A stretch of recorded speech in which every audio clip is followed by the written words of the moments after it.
तो बाबा बागेश्वर आज से सनातन पदयात्रा निकालने जा रहे हैं और इस पदयात्रा का रूट मैप क्या होगा वो हम आपको बता देते हैं। देखिए 21 नवंबर यानी कि शुरुआत आज से होने जा रही है। बागेश्वर धाम से कदारी फार्मेसी कॉलेज, यहां से पदयात्रा की शुरुआत होगी, कॉलेज तक पहुंचेगी और कॉलेज से कहां पहुंचेगी? छतरपुर शहर। देखिए बागेश्वर धाम से यात्रा निकाली जाएगी, पैप्टिक टाउन से महाराजा छत्रसाल स्मारक होते हुए फिर ये जाएगी नौगांव शांति कॉलेज। तो ये पूरा रूट चार्ट हम आपको बता रहे हैं। और फिर उसके बाद 24 नवंबर को Shanti college Naugaon Deori rest house में ये पहुंचेगी।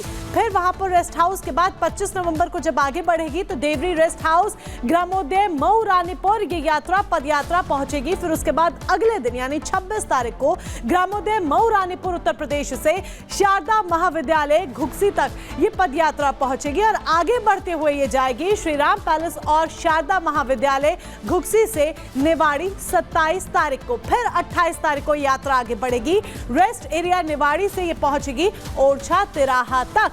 फिर 29 तारीख की बारी जब ओरछा तिराहा से पदयात्रा फिर से आगे बढ़ेगी और ओरछा धाम पहुंचेंगे बाबा बागेश्वर और उनकी सनातन पद यात्रा। और आइए अब आगे बढ़ते हैं, अगली बड़ी खबर के लिए सीधे रुक करेंगे पुनीता का।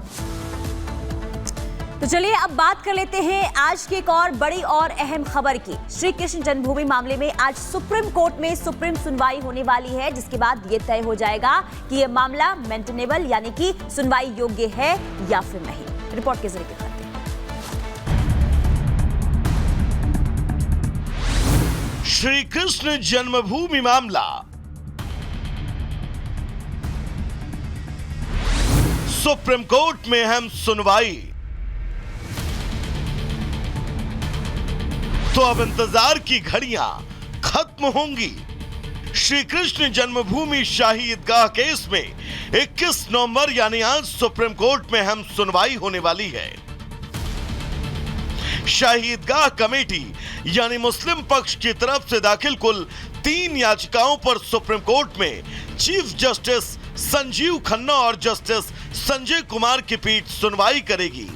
दरअसल मुस्लिम पक्ष की याचिकाओं में इलाहाबाद हाई कोर्ट के उस फैसले को चुनौती दी गई है जिसमें हाई कोर्ट ने हिंदू पक्ष की ओर से दायर मुकदमे को मेंटेनेबल, आसान भाषा में कहें तो सुनवाई लायक माना था।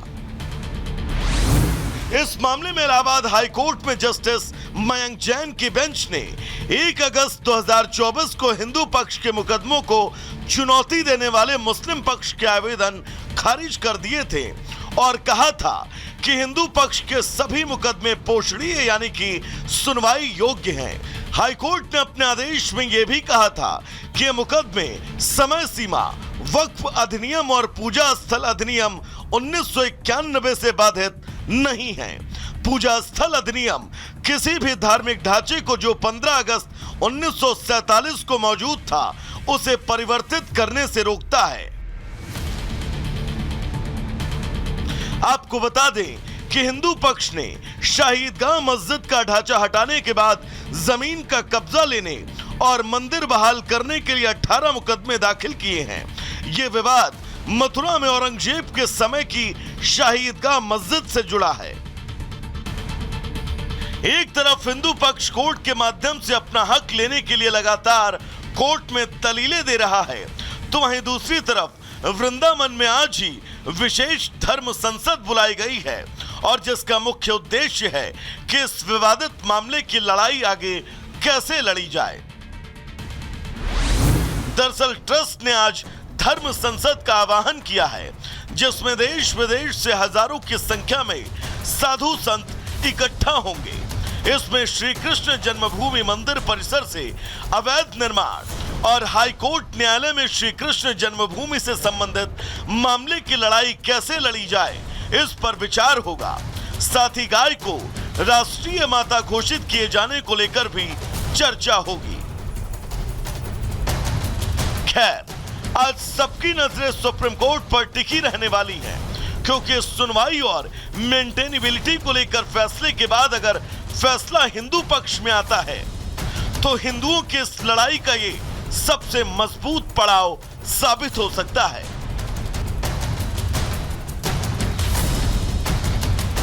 Bureau report, Republic Bharat.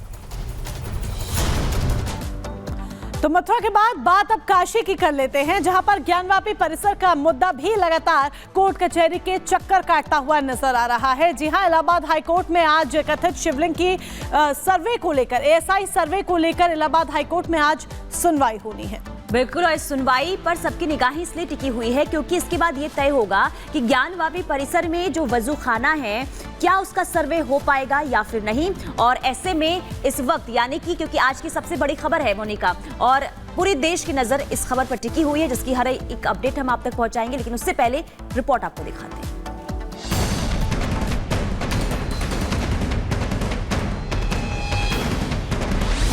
वजू खाना सर्वे पर हाईकोर्ट में सुनवाई।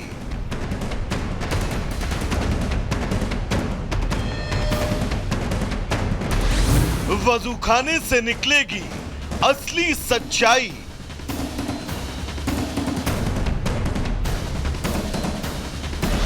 तो क्या काशी में बाबा मिलने वाले हैं?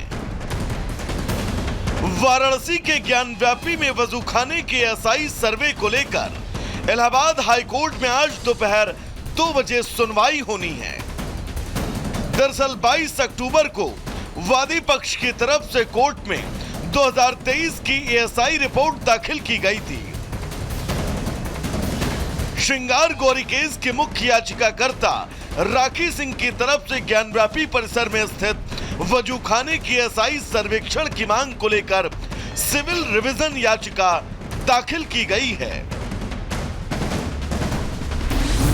दरअसल श्रृंगार गौरी केस में वादी राखी सिंह की तरफ से जिला जज वाराणसी के फैसले के खिलाफ सिविल रिवीजन याचिका दाखिल की गई है। याचिका में ज्ञानव्यापी के पूरे परिसर के किए गए सर्वे की तरह ही सील वजू खाने का भी सर्वे कराए जाने की मांग की गई है। 2 साल पहले कथित शिवलिंग मिलने के बाद वजू खाने को सील कर दिया गया था। मुस्लिम पक्ष की ओर से इसे फव्वारा बताया जाता है, लेकिन हिंदू पक्ष इसे शिवलिंग होने का दावा कर रहा है।